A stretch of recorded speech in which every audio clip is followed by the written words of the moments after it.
Hey guys, welcome to the Monday Night Brain Dump. This week I'm going to talk about bottom of mount. Bottom of mount doesn't end up getting too complex for us because we really only have one strategy, because we have one major problem. And that problem is our position is inferior. We have to get out of this bad position and get into a good position. There's two ways that we talk about doing this: trap and roll and elbow escape. And these are fundamental moves in that we learn them in the beginning of jiu-jitsu, but they're also the moves that you have when you're a black belt. These are going to be the two moves that you use through your whole career to escape this position. So it's not going to be about tricking your opponent with a 43rd move that they didn't see coming. Trap and roll and elbow escape, you have to have a sound fundamental understanding of. And so I'm going to focus this week just on trap and roll and all the things that come up when you're trying to trap and roll, all the various mounts that you might have to escape, and how you can use trap and roll to do it.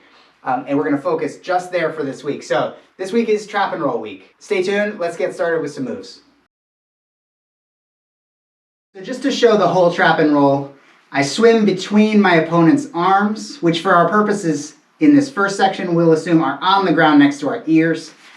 Swim between their arms. Then I go palm down. I actually have less crushing power here if their arm is based out than I do when I turn my palm down. I can sort of crush it down better with my upper arm. Hold the shoulder blade, and now I'll trap. Look where I'm going. And then when I bridge, I'm going to actually bump them in the armpit with this one. Bump them in the armpit, and come over to my knees. You notice that I end at 90 degrees from where I started, and that is how it should be. So I'm not going to log roll and end up here. I'm going to end up on my knees at that angle. So trap the foot, look where I'm going to go, bump them, and the fastest way to turn this shape of me over is just over the corner, which means I'm going to have turned 90 degrees when I'm done if I did a good one. You would swim between trap the foot, look where you're going, bridge over now your tattoo, and turn 90 degrees. That's a good basic trap and roll. Bridging off your feet means you'll get as much height as your feet allow you to get. And the position of your feet that gives you the most height is the one closest to your butt. Okay? So not out here, but in close. So that's one of the things that makes a bridge great or not great. The direction of our bridge does not go sideways, even though it does kind of look like that. But what you want is, you want the top guy to feel this. I'm on top of you, and when you bridge, when you trap my arm and then bridge, you bring me forward, off my haunches. You bring the center of gravity over the trapped arm, and I have no choice but to fall that way. That's the direction I'm just gonna fall. So your bridge can be straight up, almost entirely straight up. And my arm being trapped means I'm gonna fall this way. So don't think of rolling a person, think about bridging them overhead. On the bottom of mount, when I've trapped an arm, however I trapped an arm, and I trap a foot, if I bridge and I think I'm gonna get the person as high as possible and then roll over the tip of my shoulder, there's a little bit of a pole vault that has to happen here, and it's the distance of like kind of my collarbone. I have to get over that to get to the other side. That's impediment enough for the person to take advantage of and actually keep the top position. What's better for me to do is, once I've trapped an arm and a leg, is to look where I'm going and side bend a little bit. When I look where I'm going before I go, it means I won't roll over my collarbone in the same way. I'll actually roll over my tattoo, even though I'm going what was straight north, because I offset my body. If I trap and offset and bridge straight up, I actually go over my bicep, and there's no friction here. There's no speed bump, no skeletal speed bump of my shoulder blade, or of the tip of my shoulder. I go right over my tattoo, I say. So that's what you want. Trap, look where you're going, and now when I go up here, there's no speed bump. I roll right over. If you go to trap and roll me, and my hands are on the floor here because I wasn't thinking, or because they ended up here when I fell somehow. If you go to swim that arm, there's no reason for me not to pick it up. You will fail to trap and roll the arm that's missing. If I can just disappear my arms, then you're not going to have anything at all. So how do we get someone's hand to glue to the floor from the bottom? How do we use this disadvantageous position, to glue their hands to the floor? And the answer is lifting my hips. So if you want to hit the trap and roll, which is your fundamental escape, more often on higher level opponents, we always want to use our hips more. This is no exception. I'm lifting my hips up so that the person who's resting on top of me is being lifted forward, and now their weight is on their hands. Maybe they could pick one up, but they won't be able to pick the other one up also without sort of nosediving into the mat. So if you are bridging your hips and you miss one arm when you swim, the other one will be there. So again, to increase your hit ratio on this basic escape on higher level guys, employ the bridge to start. Now the hands are more glued to the mat. And if I go to swim this one and somehow he's able to pick that one up, I will be able to trap the other one because he can't pick up both. Then I'll trap the foot, look where I'm going, bridge and roll. One of the other places that you're going to find somebody's hands end up is not maybe right next to your ears, but higher, a little bit higher on the ground, especially if you're bridging. So if I go to bridge and someone was sitting up and they fall forward and their hands are up above my head, like within a head height of my head, I no longer can do this reliably. The arm might just be too far away and I won't be able to, crush it down. It's just too far away. And if that's the case, we have a sort of a plan B on the trap and roll, and that is to come not between your opponent's arms and wrap out, but to go outside, palm up, and then using the other hand, crush in, okay? So my hips come off the ground, my opponent's hands hit the floor. I don't swim, if I can't reach them because they're above my head, then I'm not gonna go inside out, I'm gonna go outside, palm up, in. I use the other hand just to grab and crush it to me, okay? What happens is the opponent's arm is kind of here, I crush it in. So what I do is after crushing it in, I'm going to bring their hand, which is here, across and then hold their tricep. And now I can just look where I'm going and finish my trap and roll. So let me describe that again.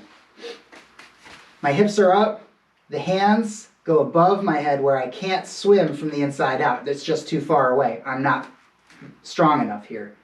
So I go outside. Outside their arm, palm up, grab and pull, and then I grab their hand and pull just across, and then I hold their tricep to lock it to me and make sure they can't pull it backwards as I'm blocking the escape with this hand. Now I look where I'm going, trap and roll, and I should be on top when we're finished here again. If I want to swim from the inside out, but the hands are just too high, I bridged, and this wasn't where their hands landed. They landed too high. I go from the outside, the inside hand will pull this to crush it down to me. I'm going to grab the hand and pull it across, and then block the tricep here. Look where you're going, trap, and roll. If a person's hands end up not next to your ears, and not sort of within a head's height of your head, but way forward, and I want you to notice my posture as the top person. I'm not here, I'm not here, I'm here. So you'll notice what changed about my base, my own base as the top person is, my hips are now possibly even in front of my knees. Okay? That makes my weight far enough forward that my hands are going to be occupied. I'm just saying my hands are more committed to the floor. So it will be there for your move, and this is your move. Step one, bring your head toward one of the two hands. They're here and here. I bring my head toward, I grab the wrist with both, and now any hand that's planted on the ground is most easily moved, not sideways, definitely not toward the heel of the hand, because that's where the most friction is on the ground, but toward the fingers. If you want to sweep somebody's hand post in any position, and there are a lot of places people use hand posts even passing the guard, You want to go toward the fingers. That's the way the hands can be removed from the ground the most easily. So instead of swimming and trapping, or swimming from the outside and clamping down with a gable grip, I'm going to do this. I offset my head, grab the wrist with two hands, and I want to go toward the fingers first, to the inside, back to my chest, and then I'm going to hold the tricep, trap the foot, look where I'm going, and roll. One of the other mounts that you're going to run into as the bottom person is a top person who puts you in something of a headlock. They're mounted on you, but they decide to hold your head. They put their arm underneath your head, and either they're putting pressure down or they're just holding themselves in place. Okay? This is a strong position for the top person. It can be a useful offensive position, and it's one that we teach and that we learn. But there's also an inherent downside to putting your arm under somebody's head, and it's the thing that helps us escape from the bottom. So let's look at that real quick. If I'm on the bottom, and the person, let's say it is this hand, and they put it under my head, well, now their arm is committed behind my neck, which is a good thing possibly for them, but it can be a good thing for me, because any commitment by an opponent of their body to you can be an overcommitment if you can secure it. So how can I secure this arm? There's two things that you can do. If I decided that I didn't want my arm under the head anymore, there are two ways I would pull it out. I would either pull it straight out, probably the way that I put it in, or I would come out underneath the head. I would windshield wipe it out. Bring it out like this, right back to where it was. That would involve the head being off the ground. So there's a little space under the neck that I put it in. I could take it out that space, or I could take it out under the head, right underneath the head. If I put my chin to my chest, you'll notice that the space underneath my neck shrinks, right? It's a smaller space, especially if I'm pushing off my feet, putting a little weight there. I can't put my neck on the ground, but a lot of people can come very close, and that's anatomical. But if I push off my feet like this and I put my chin to my chest, I can put some good weight on the person's arm. In addition to that, I want to make sure that the bump on the back of my head that's on the floor is tight to the ground. So I'm not doing this where there's a space here, because that's the space out of which they would windshield wipe their arm. I want them to not be able to pull it back out this way, so I'm putting some weight on it, and I will block their tricep. And then I also want them not to be able to pull it out from under my head this way, so I make the top of my head heavy too. So I'm here. So when someone puts this arm underneath, I just block their tricep, they just put it there. I don't need a strong grip here. There's nothing fancy to know about this grip. This is just a block. This does most of the work. Pushing off your feet, tucking your chin, making your neck as flat as you can to the floor, adding weight there, and then make the top of your head heavy a little bit too. It's just an intention you have to pay attention to. The intention for me to keep my head tight to the ground. Now this arm is sort of trapped in there, and they can't get it back if they want to. So now I can trap this foot, look where I want to go, and roll. It's almost like they trapped their own arm. They put it in, I just trap this foot, and what are they going to catch themselves with? Right? All their posts are gone. So one more time, this takes practice, and solo drilling is a perfectly fine way to practice it. Push off your feet, tuck your chin, right? Make the top of your head heavy, but try to make your neck touch the ground. I can't quite do it. Some people can. Okay? Block the tricep, and that's it. That arm is toast. Now I can trap that foot, and now I'm going to look and roll. The last mount that I'm going to talk about escaping is one in which the person is throwing punches. And this is our basic self-defense escape against a mounted puncher. And it looks like this. If somebody sits up and creates distance from which they could drop punches on me, this is not good for me. I want us close. So when they create distance, I sit up. I'm going to turn sideways. I sit up and I'll grab them around the waist and I bury my head in their stomach. So first is a sit-up. The next thing I'm going to do is kind of a deadlift. I'll push off my feet, and if you've ever seen a caber toss, people picking up the giant poles and throwing them, I kind of do those two things. I'm going to deadlift off my feet and I'm going to hoist them up over my head. So I had a grip around them and I hoist them up over my head. Okay? So it's a sit-up first when they sit up, I sit up too. Then it's a deadlift over my head. Now, it's going to be a chin up. I'm going to grab their shoulders and I move myself up. Just in case I threw them very far north, you might need to walk up. But that's what the chin up grips will also hold them down. Now you notice my hips are still off the ground. If I put my hips down, they can sit up. I want my hips off the ground for the same reason I do for most of my mount escapes. Keep their hands busy.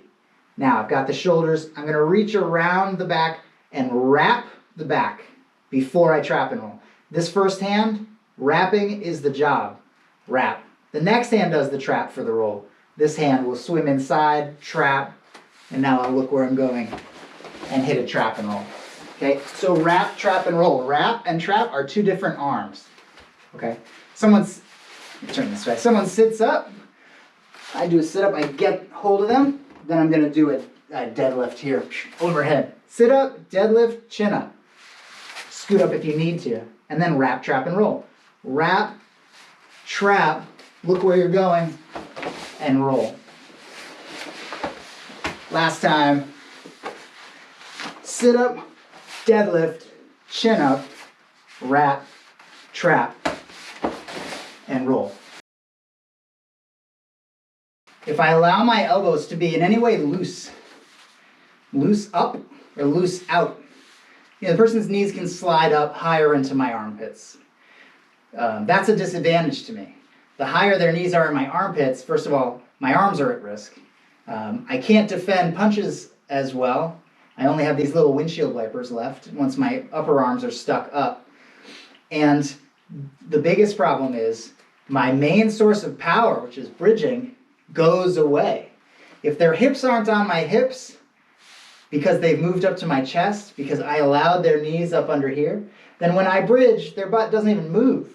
You know, how much does this move? If their hips are here, they move up, as much as I lift my hips. And I need that. So elbow position. I think it's the number one problem that intermediate guys have with the trap and roll. If my elbows are in and down, and when I say in, I don't even mean inside of their knees, which is helpful for an elbow escape, but I mean the tip of my elbow at the tip of their knee.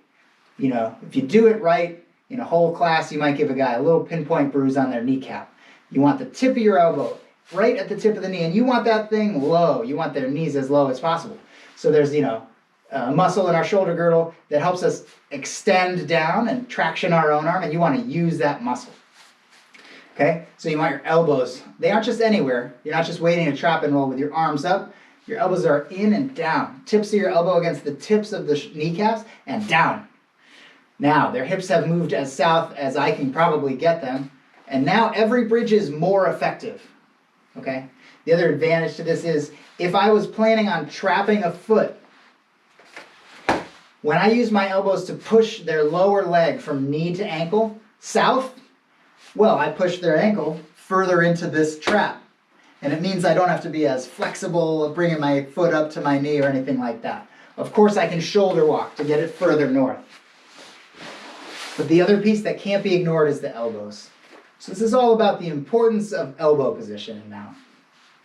Elbows are in and down and south. Push them south. Now, my trap means more because I've really jammed their foot deeper in. And now every trap and roll is going to be more powerful because of hip alignment, my hip under their hips, and because of lower leg extension. I've got their lower leg lower by pushing their knee to ankle further south, and the trap will be more effective. Okay, and that's really going to be a piece you need to make your trap and rolls work at an intermediate level. I think, like I said, the number one problem I probably see at an intermediate level for people not hitting trap and roll and thinking it's not an effective escape is they aren't using their upper body to control the very lower leg of the person and to keep the hips in the right position to get the most oomph. There will be times when you can't trap and roll, and you have to be ready to ask yourself, is this the time to elbow escape? For example, sometimes we have guys, especially at our school because of Pedro Sauer, who offset their hips to one side. Okay, so now the bridge kind of comes up under one thigh, and it's harder to affect the person. It could be that this is a better time to be elbow escaping. Okay? Another time is you've done everything you can with your elbows and you thought you trapped the lower leg, but every time you bridge, they sneak their foot out and catch themselves with a little bit of a knee or a foot post here. Well, that's the right time to switch to an elbow escape too. So while you want to troubleshoot your trap and roll, you have to be open to this truth. That is, sometimes a guy makes a move that legitimately stops your trap and roll, but the beauty is it almost always opens a door for your elbow escape to be successful. That's it for trap and roll, guys. Hope you have a great week. We'll be back on the mats before you know it. And thanks for tuning into these classes. We'll see you at the next Monday brain dump. This week we'll be doing bottom of mount, trap and roll stuff in all of the workouts of the day. And we'll cover different parts of this brain dump in class Tuesday, Thursday, and Saturday. So we'll see you then.